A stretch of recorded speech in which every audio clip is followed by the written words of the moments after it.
Hello, everyone, and thank you for joining today's NKBA-KBIS design webinar, Ancient Design Principles for the Modern Day.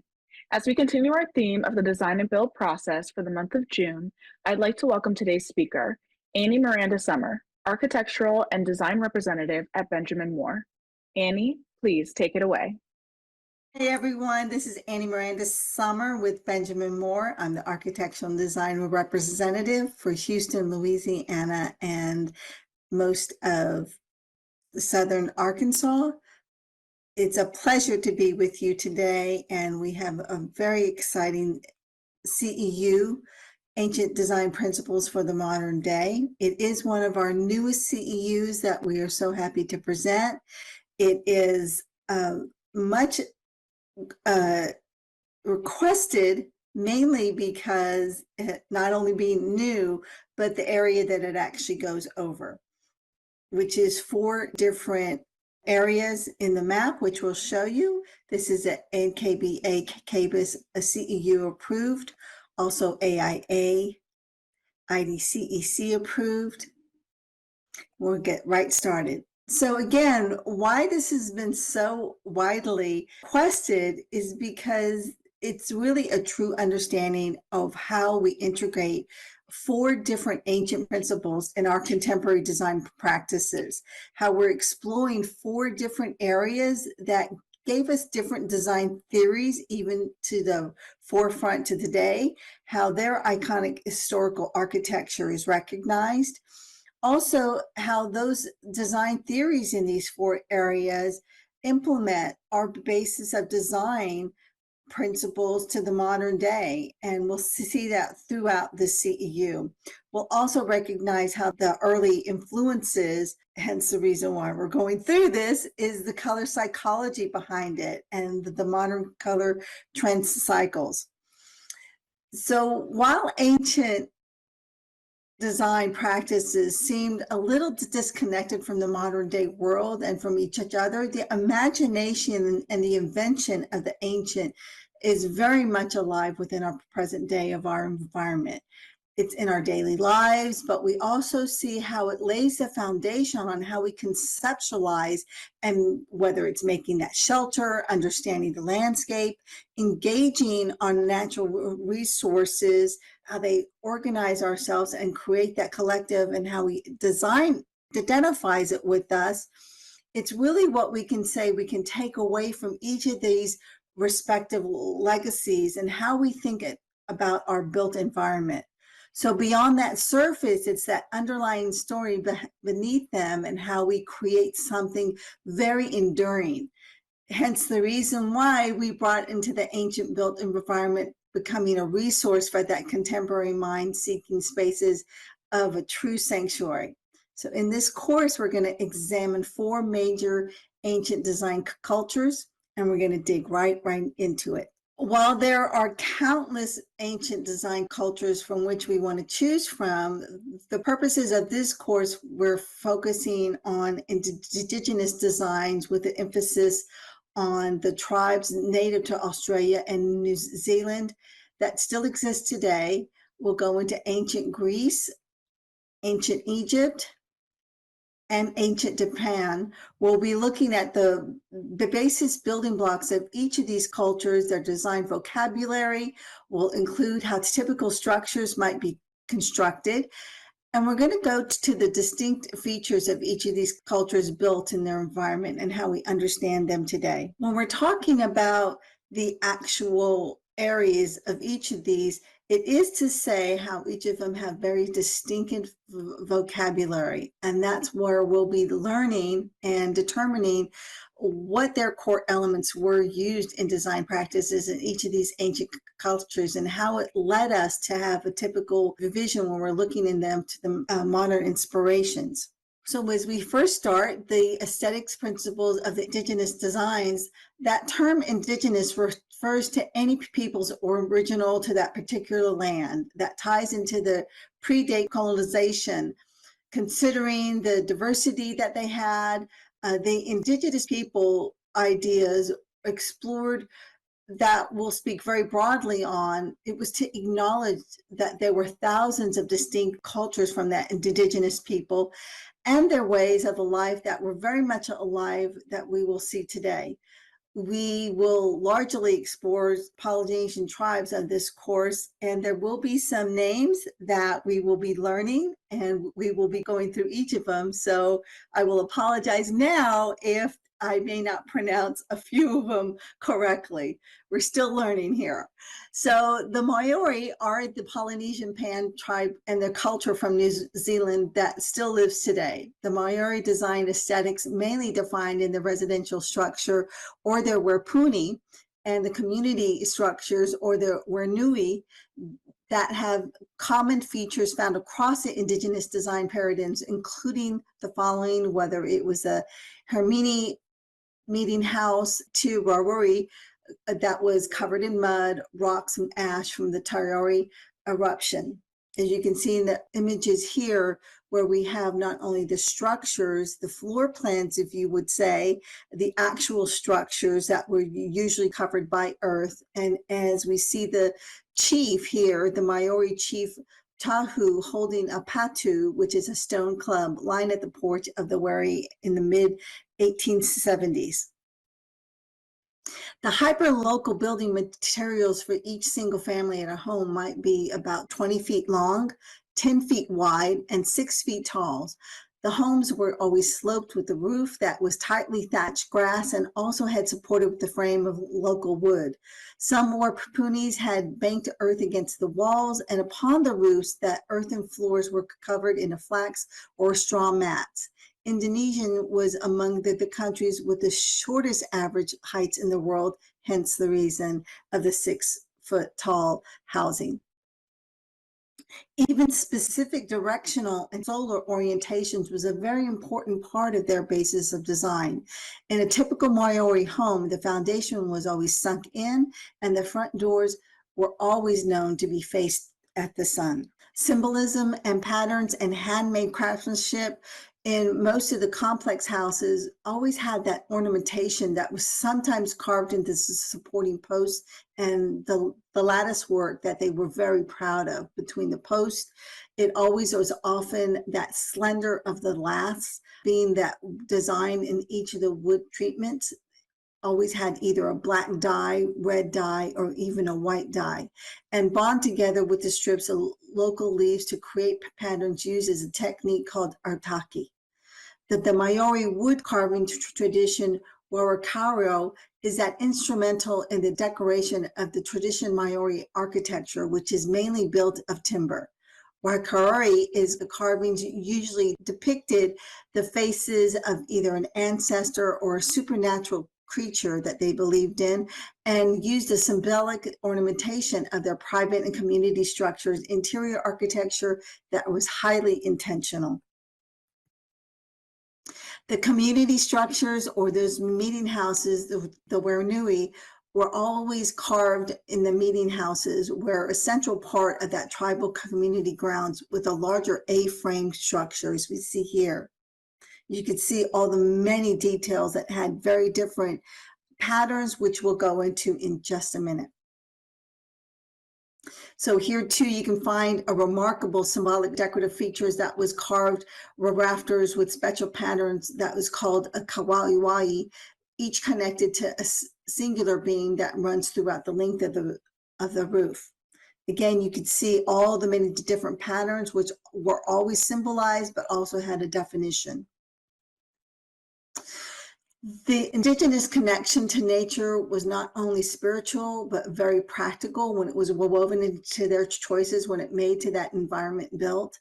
One example that we can see is the meaningful behind the fire in the Maori collective psyche. It was very important not only for warmth, but it served at that spiritual function, and it was used in many different types of rituals, as the fire was mythological and considered to be ancestral in that origin. They believed it to have a gift that was sent to humankind by the sun. And in the Maori language, there are dozens of different types of words for fire that were related to a different sacred ritual home. And the centrality of fire to a warpuni, it was a hollow squared enclosed to the wood or a stone where the fire was always kindled. The fire would usually be made at sunset and was not part of the cooking, as the Maori kept their cooking quarters always separate from their wapuni. But in a larger home, there was a central passage, and on each side of the fire, people would sleep in rows with their feet always towards the center to stay warm, and the fire was always central to both their dwellings and in common buildings. Across most of the indigenous world lives, there were always commonly found ideas, and all of them were always sacred to the separation between the secular and also the spiritual. It is interrelated where the system of the interconnection was how they felt earth is our mother, the earth is our physical and spiritual mother of creation. So as we reflect on each of these areas, we'll reflect a few seconds to take a note to see where many of these aspects of the Maori built may speak to you, or you may have even seen some of these types of designs in your own design built. But we do want to go back to see why these patterns were not random. They were very much applied, and they had great ancestral importance that were intended as not only a powerful visual trigger to facilitate memory, but it was how the recurring curled motifs always presented a budding leaf, whether it was a symbol of the generation continual life, like the tukui, which is that what they would call their lattice work, or the warikari, which is their carvings, and their presence of the physical manifestation of the Maori cultural values was specific to the memories of the one's ancestries of the ui, which is the tribe values. So as we can see here on the first different types of kawawahi patterns, we look at three of them. The first one, the kutukari, which they believed was the red beak of the parrot, which was very symbolic to them, how it signified not only speech, song, oral skill, but how it had a relationship with the seasons and even the moon. When they looked at the Mangopari, that was the symbolism of the hammerhead shark, which represented not only courage, determination, but also strength. The Patikitiki was a flounder shape that represented the sea, fertility, and the availability of food, which it always gave much grace to and were very plentiful because they did live surrounding around water. So on the reflection again on the Maori built gives us the understanding of how we may have seen what their shapes and their patterns and their designs were to how we now interpret them and with the Maori built environment, how we would consider these modern interpretations today. Now, as we travel and go to ancient Greece, the Maori design was known for many common features, but up close, that relationship with the earth, the rich storytelling, the environment built of the ancient Greeks was also defined by highly formalized characteristics, such as a precise proportions, their symmetry, and even their harmony. The land of ancient Greece was composed over 1,500 despot city-states that spanned the Mediterranean. Each of them had their own unique cultural aspects, but unified by religion, language, philosophy, and of course the arts. For a typical Greek citizen home, they were simple, made again of mud and brick resting on stone, either centered around a pasta or a wide passage with the round length of the house, or a courtyard that was a source of natural light in their interior. But the most important room was on the first level of the andrion, which were the place where the men would gather, they would talk and drink. And on this level, there would also be a kitchen, a storage, and sometimes even an animal pen. In some homes, there were a second level that had contained an area for the women and the children's quarters that was called a ganyon. The roofs were often tiled and the floors were made with a beaten clay. As we go on into different classic areas in the period of the public projects, The golden cultural age of Greece around 500 BCE focused on the life shifted away from the private homes to the public. This era, referred to the classic period, is credited with great advancements within the humanities. The advancements of ancient Greek society and its cultural body was heralded with the emergence of the city-state or polis, which was the settlements with a common architectural vocabulary. The polis was often built on a hillside or an acropolis where the central government buildings were located, with the temples, along with their air markets called agora, covered with walkways, stadiums, theaters, and other structures used for entertainment, leisure, and sport, which was much of our influences even today. And when we look at ancient Greece, the connection to nature was through the door of mathematicians, scientists, and philosophers. The Greeks looked for the inner workings for the universe in the geometrical patterns of nature. But the mathematics was that foundational role in the built environment and was unifying that set of principles for the Greeks that extended beyond the built of their environments. The Greek architectural mind was also responsible for the development of design philosophy derived from their understanding of sacred geometry, mathematics, and even ancient physics. In creating that styles that were symmetrical, like the Doric, the Ionic, and the Corinthian, that were consistently featured with their own unique design styles, which we still use and think of today. Greek structures, including temples, utilize the square of rectangular floor plans. And when we think of the examples of a residential home that was usually centered around a courtyard with the square or rectangular rooms around it, these features helped align the street design, which was also built around right angles. So even back then, they had the start of master planners. One such invention as stasis was the increased tapering of a column as it goes up. That treatment was introduced to correct a visual illusion of concavity produced by a straight column from a distance, thereby giving the eye the effect of a linear perfection as is demonstrated as a beauty as a Parthenon. The proportions of the golden ratio in the Parthenon, in a number presence of the patterns of flowers.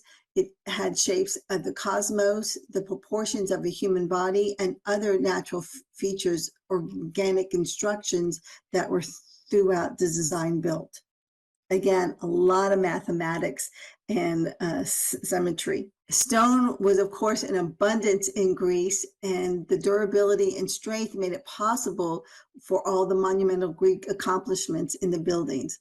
Like the Temple of Zeus and the Acropolis, stone platforms were the strength enough to support the grand size of these structures, which included plentiful columns crafted from the limestone, marble, but especially in the public spaces where the temples and government buildings are still looked at today. Every region has a story, but when we weave the visual stories that hold true and connect to something meaningful, the architecture always gives us a story to structures that we're still listening to most of our authentic instincts, not as just designers, but also as a very primal human level. And as we see here, the beautiful structures throughout Greece that are still today that truly must have a significant story.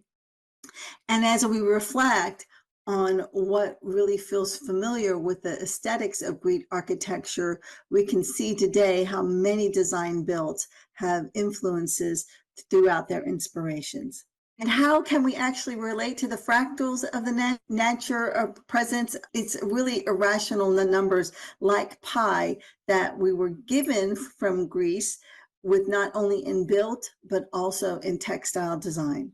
Greece being that beautiful landscape of communication, diverse history, mathematics, and architects leads us to the next territory as we go on to Egypt.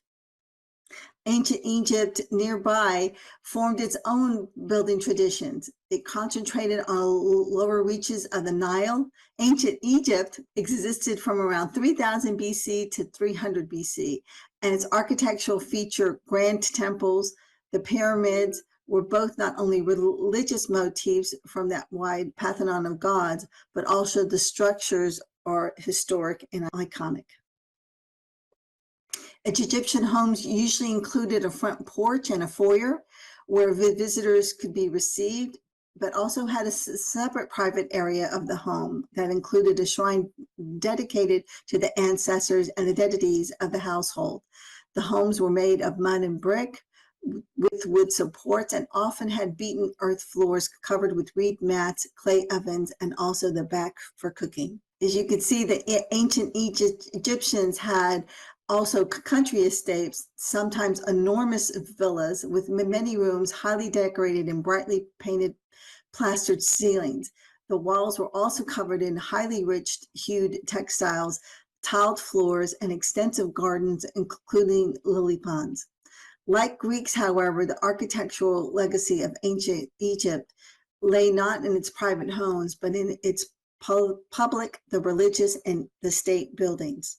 Egypt is well known for the widespread of hieroglyphics, their system of religious picture writing, which is covered in most of the temples, and the columns and walls all have a significant story about Egyptian deities, a triumphance of either the pharaohs, but even dates and calendars. The myths were also woven into the textiles, pottery, and other carved reliefs. Ancient Egypt structures pushed the limits when it came to the scale and the size of the massive projects, which included the Karnak Temple in Luxor, which is the second largest ancient religious site of the world, and likely Egypt's tallest building. With the precision of these buildings, with a large required incredible planning and organization, as you can see here in this floor plan. To light the interior in many of the temples, tall windows called clerestories were installed up high, allowing the sun to dramatically flood into that center of the religious structures.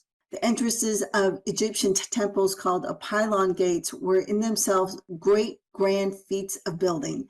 They're composed of two tall pyramid towers joined by a less elevated section between them, but this dominant threshold prepared one to enter into the sacred spaces. It was meant as a connection point between heaven and earth, representing the sun, often flanking to the entrance of that religious building. But it was also more recent hypothesis that emerged that the pyramid and the obliques from which they were all formed and derived from were astronomical phenomena that associated with the sunset and the sunrise. So the obliques and the pyramids, as we could see now, not only were not astronomical phenomena, but also had always had hieroglyphics to do the storytelling. And one of the more iconic architectural forms in history that many of us already are familiar with is the funerary sacred sites that were built for the pharaoh to make safe crossing into the afterlife. And then how we also see how much of the inspirations can be familiar with one of the sites around the world inspired by the pyramids and lighting found in the Louvre in Paris. Some key elements of the Egyptian built environment also include mathematics of the past architecture and even shown today in today's design. Some key elements of Egyptian built environment also may include mathematics into the past architecture, as we see it shown in these beautiful designs, but also as we go into the reflections of how we look at hieroglyphics, where you might have seen Egyptian storytelling. That device employed many of the peoples where hieroglyphics were both practical but also magical. They were primarily carved into the surfaces of monuments, tombs, templars, and even sacred objects to convey religious, historical, and symbolic messages. A deep connection between the political and the mythological, along with the pictorial nature of Egyptian writing, made storytelling ambiguous in the architectural environment. What each of these ancient cultural environments reflect in the common system of the collective belief was one born of their history, geography, limitations, and imagination, both specific and universal, and all at once. From this ground, it channeled their creativity into the aesthetics of the philosophies. And as we can see here, how hieroglyphics still may be made in very different types of modern designs, even it could be in a bathroom. As we can see here, one of the key notes of design in our area, which I'm pretty proud to say, is the symbols of communication by Enrique Alvarez, how he found a home at the New Orleans Museum of Art, where each panel weighs no more than 100 pounds and is less than 2 inches thick. Alvarez designed each panel to proceed in a sequence from ceiling to floor. The inspiration of the hieroglyphics was that the one panel overlapping one into each other, one below. And the New Orleans Museum of Art is so proud. The art director, Susan Taylor, had each of the sequences what she would depict as a jigsaw puzzle. It is a feat to be seen if you ever are in New Orleans. It is a beautiful sight to see at the New Orleans Museum of Art. Now, as we travel into ancient Japan, it was an exploration that we could see a lot of similarities and styles that were known in architecture and design from each of the 3 other areas that we visited. A traditional ancient Japanese home was not only ancient and medieval Japan, but the houses were a single story that stood raised wooden posts. And while the cooking area had a hardened earth floor, the sleeping quarters had wooden floors that were also raised. In the cities where spaces were scarce, even to today, homes were built upwards and workspaces were usually attached to the homes. It was to make most of the resources sometimes where they would have 2 houses that were attached to share not only the water closet, but also the water. During a medieval period, finer homes called shinin sukuri built in the home with also having a beautiful garden space.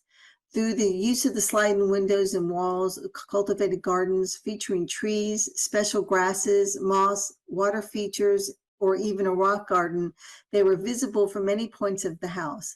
A sukuryai is dedicated to a tea house that might also be presented into a larger estates.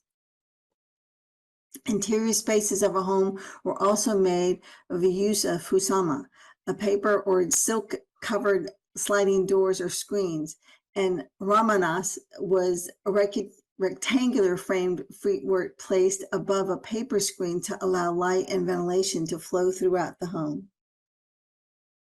When we look at traditional Japanese homes covered with their wooden floors, it was usually rectangular mats called tatami mats that were woven from straw from a thin layer of grass. The furniture were also always kept at a lower scale and always very minimal. When we look at the actual ancient Japan artwork, it was always a form of silk or paper hanging scrolls placed in a purpose-built alcove, as well as screens usually shown a calligraphy or painting of the landscape. It was usually changed seasonally, and how a hibachi in a commonplace area would be a place to gather in one main area or a food prep area. When we look at different specific designs that the Japanese aesthetics stemmed from, it was usually a worldview known as wasabi-sabi, which enters an appreciation on beauty that was imperfect, impermanent, and incomplete. An ever-shifting environment of ancient Japan also encouraged them to be highly practical and economical with their resources. It reflected again and again in their design choices in addition to a welcoming decay of several principles when it came to wasabi-sabi. It encouraged us to think creatively about preserving and upscaling what's already made, but like us, the things around us are meant to change over time. Wasabi-sabi possesses 7 guiding philosophies. And when we go to possess the 7 guiding philosophies, they include such as ideas as the 3 main ones as fukinsei, which also translates as imperfection, asymmetry, and is derived from the belief of Zen aesthetics that asymmetry can be used as a foster stability.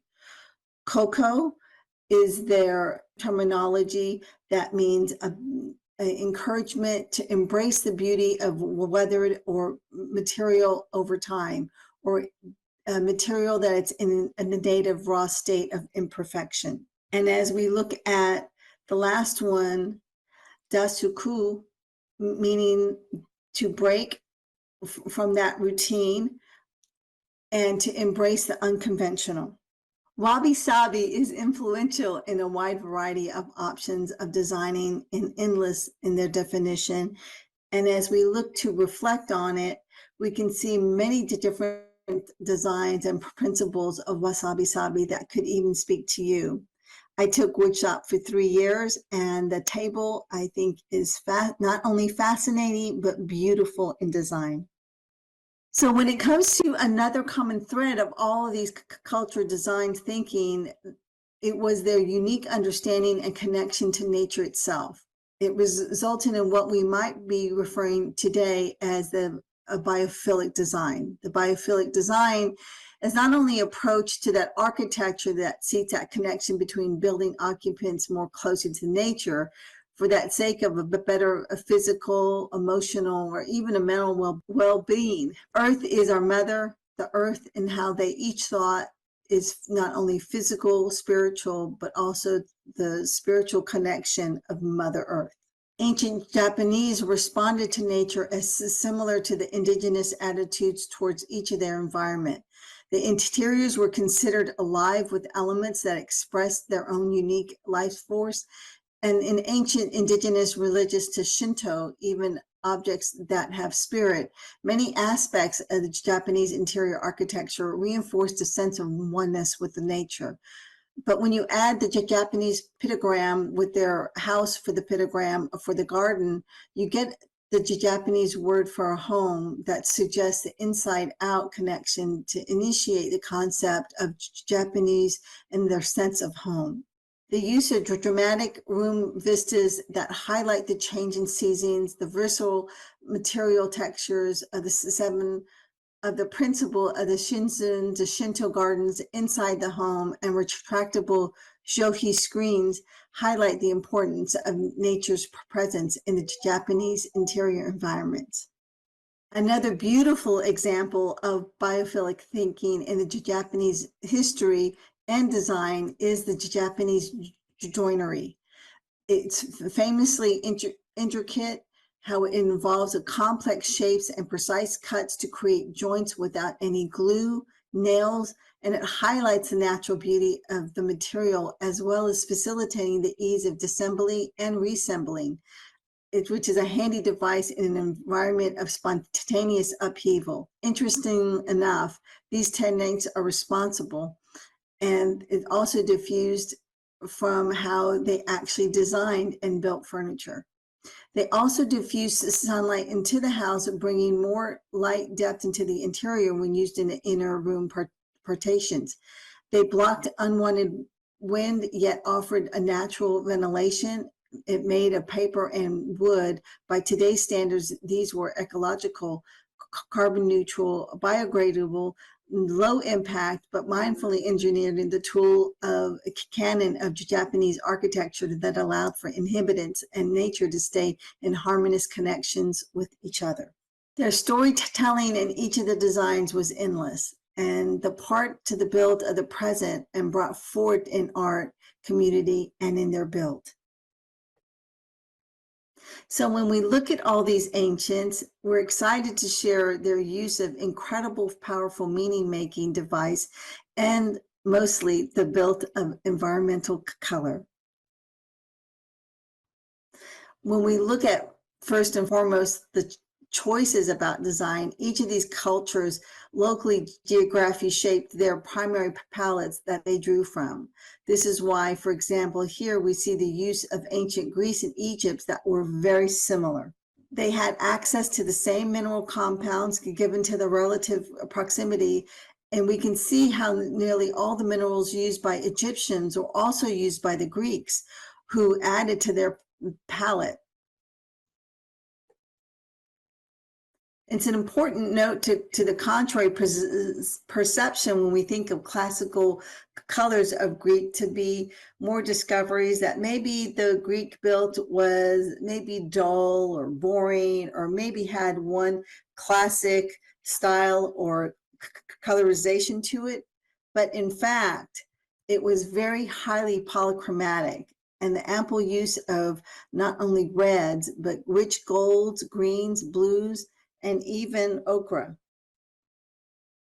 And we could see here where we thought maybe the Greeks were not as colorful as our anthropologists and chromochronologists have found, that they were just the exact opposite. Very bright, very beautiful, with a lot of sense of color. Japan also involved in a relationship with their geographical truth and the harsh of changeable nature from the environment discouraged investments in structural decoration. It was designed with a permanence in mind. Color was more likely to be painted on nature scenes or in scrolls, screens, or textile work that were more easily transported, with only a notable exception being red, which was the result of Chinese Buddhism influenced on Japan. As we see here, this chart helps outline the respective color symbolism across each culture. Two main themes that emerge, and we can see across from all four cultures how many similarities but common themes each of them had. With the advent of physics in the 20th century and more recent understanding of how color interacts with the brain, we know how each of these colors emit a frequency that speaks different things from the body to the brain, and how each of these Western cultures today embrace a meaning-making framework related to the science of color and psychology. For example, red reaches the brain the fastest. It moves quickly towards the eye. Blue moves slowly and therein appears to recede. And with green floating in the balance in the middle, so we can therefore see that one might use red in a room where they're trying to activate, where blue might be going on to achieve a very calm, meaningful spa-like area. When we look at the ancient Greeks and how their unique understanding of color differed from modern perceptions, color theory was based on an idea that colors were a mixture of light and dark, black or white. This theory was developed by Aristotle, who also associated color with the four elements: earth, air, fire, and water. But when we look at what we see today in our color communication, ancient color communication found many different terms. It described how their relationship to the quantities of brightness and luster rather than hue, how the perception of the color seems to look at more of what we call a simultaneous contrast, or what we know as chromatic induction. This is how the appearance of a color can be affected by the colors around it. That two colors inside each other will influence each other. That causes the color to take on the hue or the complementary color of an adjacent partner. So here are the two examples of how saturation and lightness really do affect each other. The color saturation perception can be decreased when placed next to a highly saturated color, and then increased when placed into a low saturated color. But that's another CEU altogether. We'll get back there another time. And when we look at how other ancient design principles actually work today, we can see not only how the simultaneous contracts would work, not only in their tapestry or in their paintings or in their drawings, but one can even start how the Egyptian color will still inspire ancient artwork today, how it's very influential in design. Go through different areas like the Maori culture in Indonesia, how they had a very different way of looking at the colorful patterns. And as we can see here, the kawahi-wahi patterns with familiarized ourselves with three of their mainstay colors. First, of course, the red, how they realmed it to be into not only a female divine, but everything was always circled back with Mother Earth and how it was sustainable or sustainer in all living things. How black was considered more of a masculine state, a spiritual force, or even a symbolism of potentiality. And how white was the world of being, of light, a physical world of purity, harmony, balance, and even enlightenment. So as we mentioned before, how Greece, that their interpretation, usually blue was that mainstay, or that speaking to the surrounding of the sea, contrasting with Japan's association, and how even their blue was youthfulness, confident, and also had a sudden idea of ancient color inspiration for our modern design, how it takes on more than one dimension.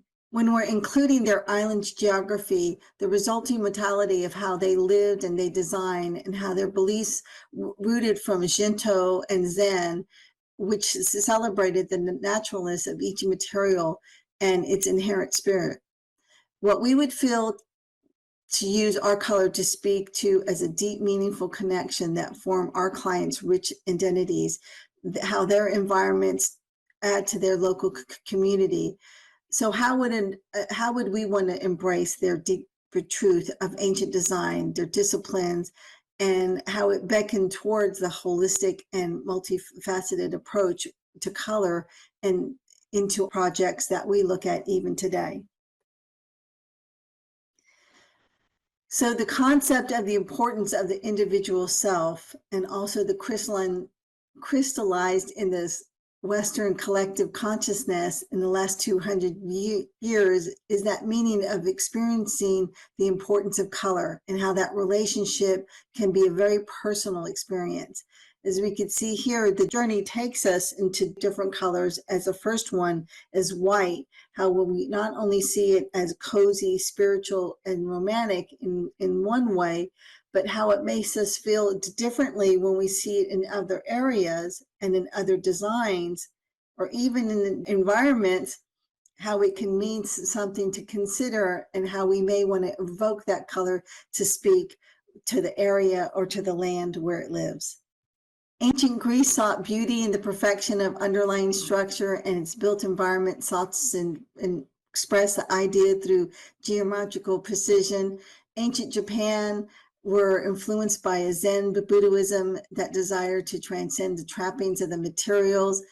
Ancient Egypt resisted the idea of impermanence and built a massive stone structures designed for eternal life and identifying the pharaoh. But even the indigenous principles divine beauty as the right relationship to nature, embracing the cycles of time, honoring their past, prioritizing the positive impact of future generations over preparations of afterlife.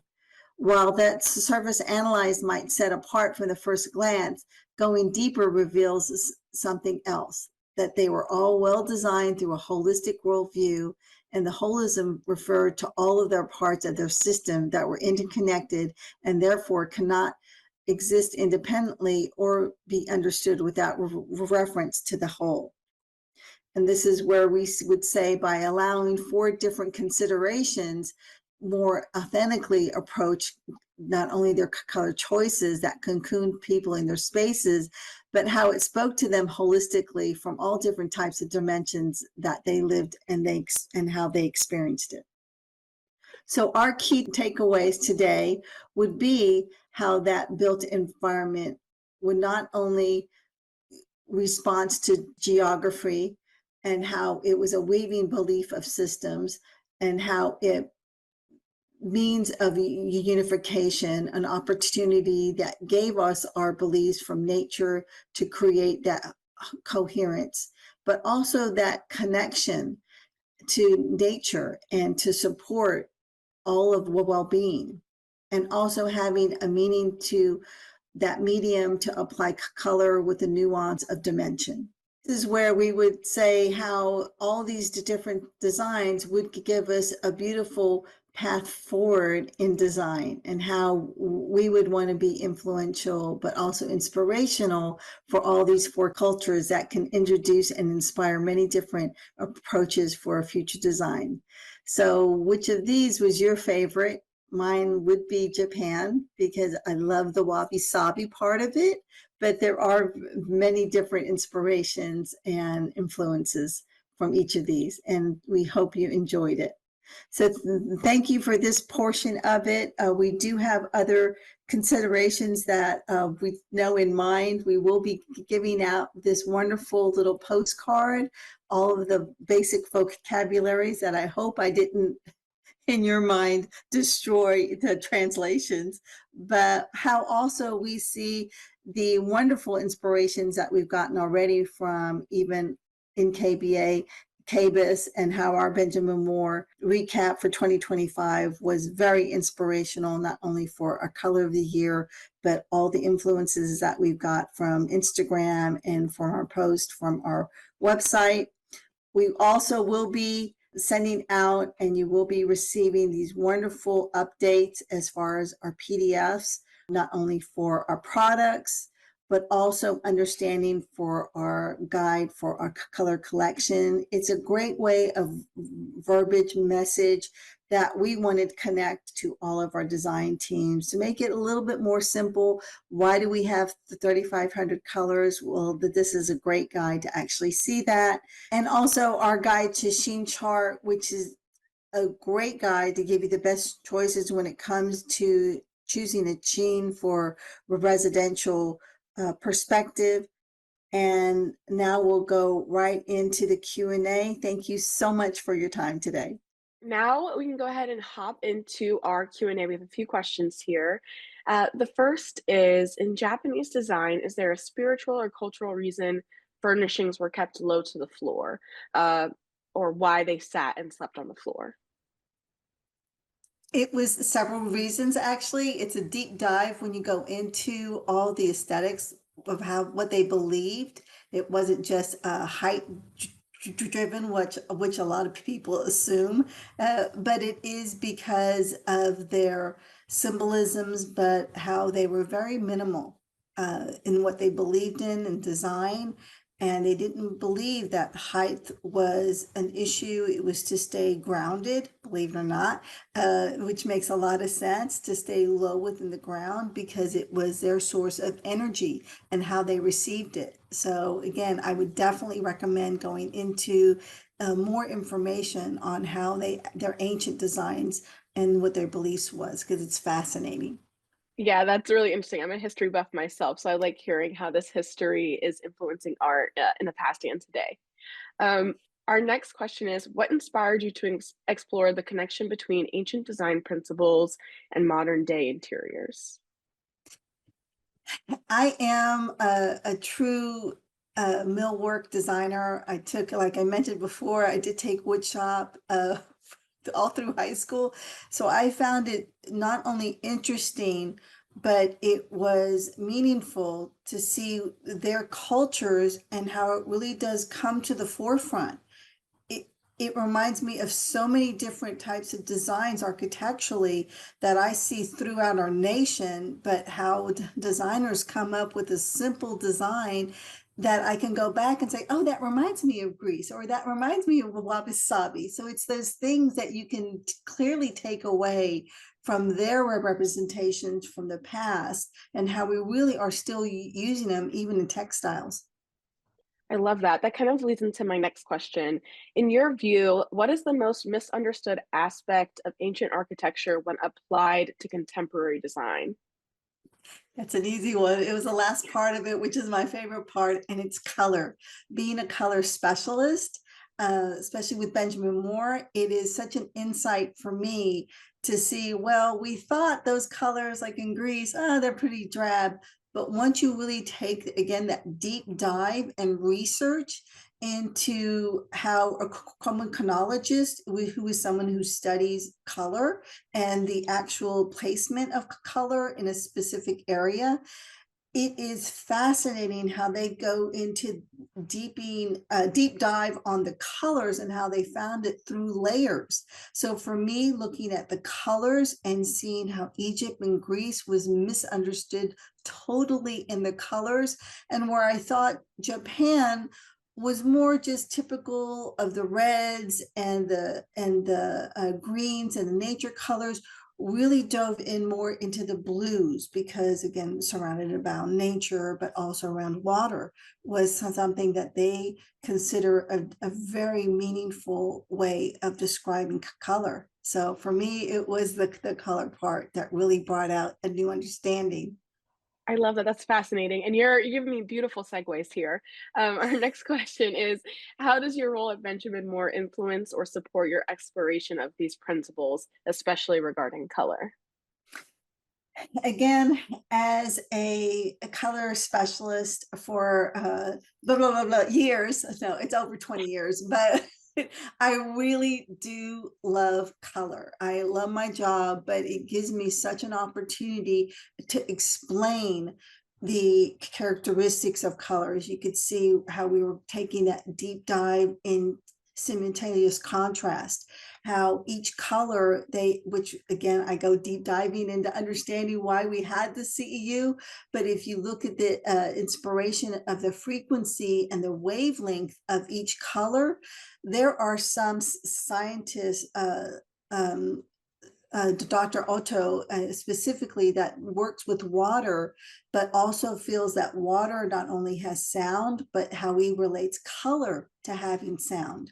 So it is fascinating for me to see how many different layers that you can actually achieve when you're just understanding color. To this day, I'm still learning. I'm so appreciative of these types of CEUs that make me want to go back and read some more or go research some more about why we're looking at one specific area a certain way or another, or how color actually speaks to us.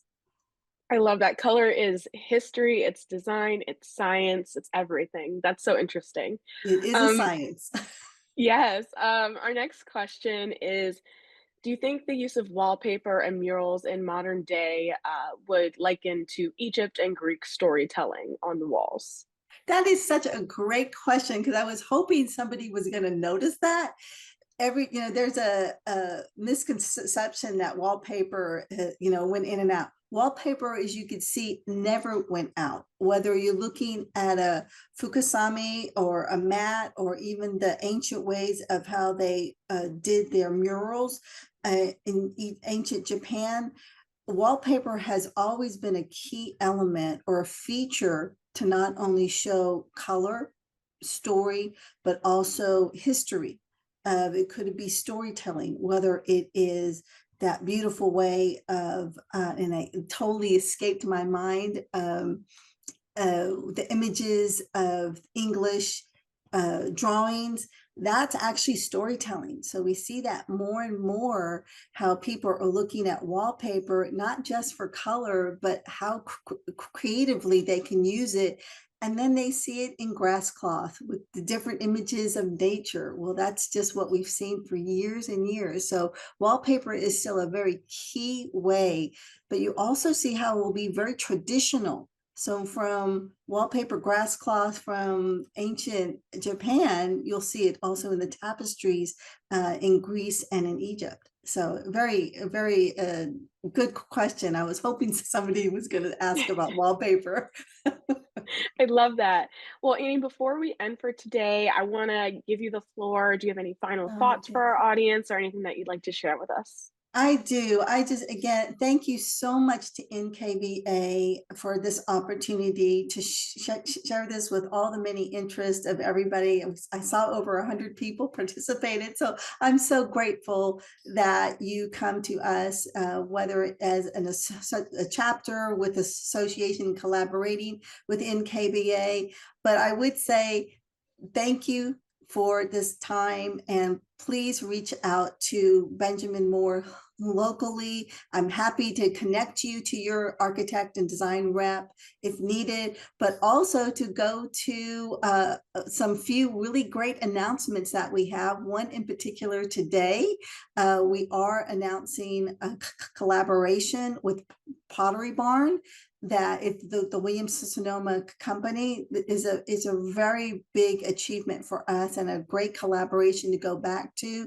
So we are very excited about that new collaboration that they are just announcing this week, and an opportunity to tell you about it. So I would absolutely go into Benjamin Moore to have more information. Also, we'll be sending out a national communications and information on that. But also, again, thank you. Whenever you need anything Benjamin Moore, Benjamin Moore is only locally owned, so please go to your respective Benjamin Moore retailer. And thank you again, Amazing. Alicia, for this time. I really do appreciate it. Of course, we appreciate having you. What a wonderful and beautiful presentation you shared with us. So thank you again for your time. And thank you to our wonderful audience for joining. Until next time, I hope everyone has a wonderful day.